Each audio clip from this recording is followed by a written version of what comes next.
Good morning বৃত্তান্ত, আপনাদের সঙ্গে আমি দেবলীনা। দেখে নেব আজকের মর্নিং আপডেট। আমাদের সঙ্গে টেলিফোনে রয়েছেন আমাদের প্রতিনিধি, তার কাছ থেকে শুনে নেব আজকের আবহাওয়ার রিপোর্ট। দেখো, উত্তরবঙ্গ কৃষি বিশ্ববিদ্যালয়ের আবহাওয়া দপ্তর সূত্রে যেটা বলা হয়েছে সেটা আজ কিন্তু উত্তরবঙ্গের সর্বত্র আকাশ মূলত আংশিক মেঘলা থাকবে এবং কোথাও কোথাও কিন্তু আংশিক পরিষ্কার থাকবে, এমনটাই পূর্বাভাস আবহাওয়া দপ্তরের। পাশাপাশি দিনের সর্বোচ্চ তাপমাত্রার ক্ষেত্রে বলা হয়েছে 35°C এবং সর্বনিম্ন তাপমাত্রার ক্ষেত্রে বলা হয়েছে 25°C থাকতে পারে। পাশাপাশি সর্বোচ্চ গতিবেগ কিন্তু প্রায় 13 থেকে 15 কিলোমিটার গতিবেগে বাতাস বইতে পারে, এমনটা পূর্বাভাস আবহাওয়া দপ্তরের। আপেক্ষিক আর্দ্রতার ক্ষেত্রে কিন্তু সর্বোচ্চ আপেক্ষিক আর্দ্রতা সেটা 81% কাছাকাছি থাকতে পারে, এমনটা পূর্বাভাস দিয়েছে উত্তরবঙ্গ কৃষি বিশ্ববিদ্যালয়ের আবহাওয়া দপ্তর। পাশাপাশি উত্তরের 3 জেলা, বিশেষ করে জলপাইগুড়ি, আলিপুরদুয়ার, কোচবিহারের ক্ষেত্রে কোথাও কোথাও মাঝারি বৃষ্টি হতে পারে, বজ্রবিদ্যুৎ সহ বৃষ্টির কিন্তু পূর্বাভাস রয়েছে উত্তর দিনাজপুর, দক্ষিণ দিনাজপুর, মালদা জেলা এবং কোচবিহারের ক্ষেত্রে। জলপাইগুড়ি, আলিপুরদুয়ারের ক্ষেত্রেও কিন্তু কোথাও কোথাও বজ্রবিদ্যুৎ সহ বৃষ্টি হতে পারে, এমনটাই পূর্বাভাস উত্তরবঙ্গ কৃষি বিশ্ববিদ্যালয়ের আবহাওয়া দপ্তরের। এক নজরে দেখে নেব গত 24 ঘন্টার দুরন্ত আপডেট। পরিবর্তন হয়েছে সরকারের, সারা রাজ্যের পাশাপাশি পরিবর্তন এসেছে রায়গঞ্জ পৌরসভাতেও। পদত্যাগ করেছেন প্রাক্তন পৌর প্রশাসক সন্দীপ বিশ্বাস।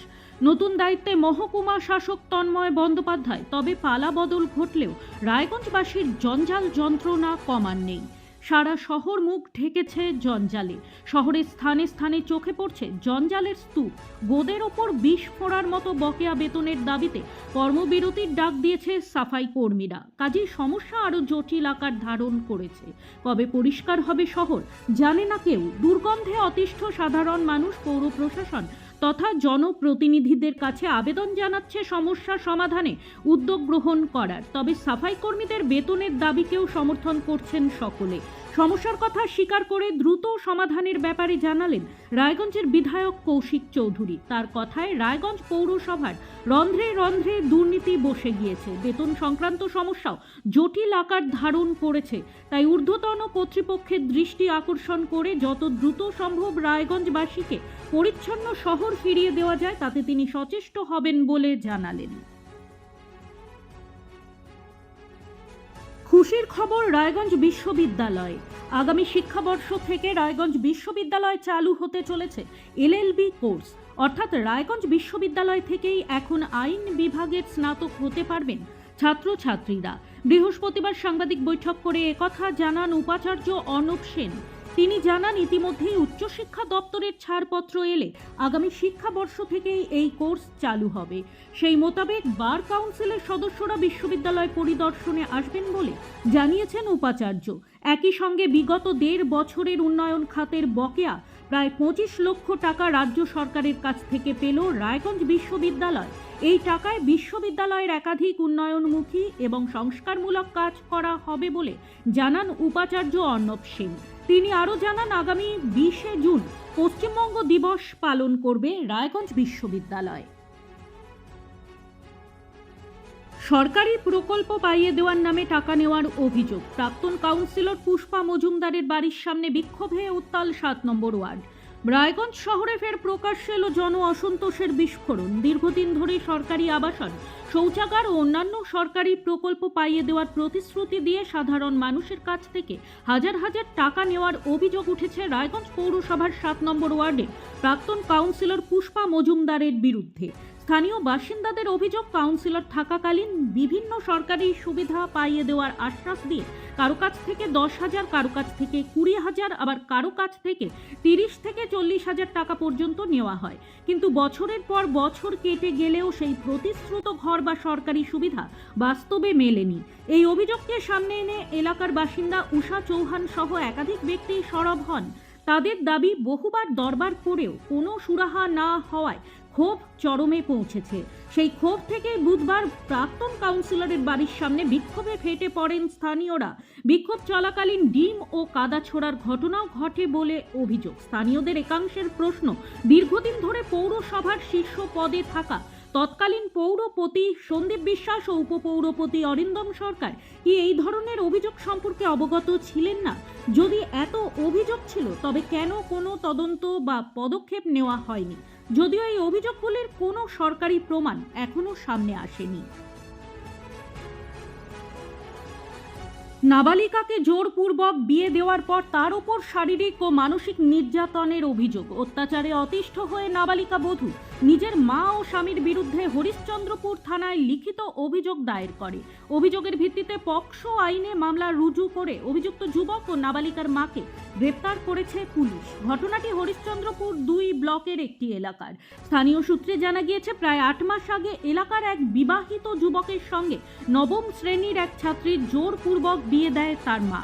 অভিযোগ, বিয়ের পর থেকেই ওই নাবালিকার ওপর শারীরিক ও মানসিক নির্যাতন চালাতে শুরু করে তার স্বামী।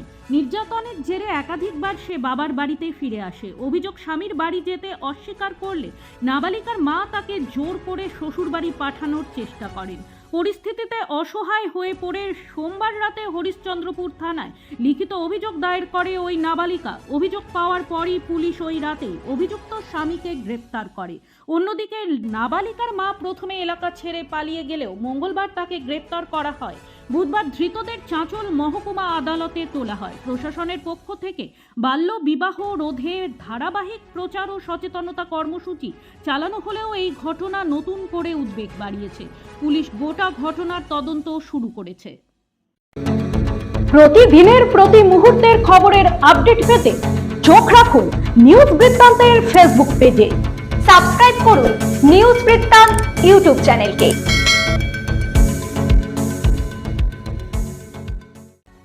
মুখ্যমন্ত্রী হিসেবে শপথ নেওয়ার পর প্রথম জেলা সফরে মালদায় আসছেন শুভেন্দু অধিকারী। শুক্রবার দুপুরে মালদায় মেগা প্রশাসনিক বৈঠক করবেন তিনি। মুখ্যমন্ত্রীর এই প্রথম জেলা সফর উপলক্ষে সাজো সাজো রব মালদা জুড়ে। প্রশাসনিক সূত্রে জানা গেছে, মালদা সফরে এসে 4 জেলার প্রশাসনিক আধিকারিকদের সঙ্গে উচ্চ পর্যায়ের বৈঠক করবেন মুখ্যমন্ত্রী। বৈঠকে মালদা ছাড়াও মুর্শিদাবাদ, উত্তর দিনাজপুর এবং দক্ষিণ দিনাজপুর জেলার প্রশাসনিক আধিকারিকেরা উপস্থিত থাকবেন। এই হাই ভোল্টেজ বৈঠকে 4 জেলার সাংসদ, বিধায়ক, জনপ্রতিনিধি, জেলা ও পুলিশ প্রশাসনের শীর্ষ আধিকারিকেরাও যোগ দেবেন।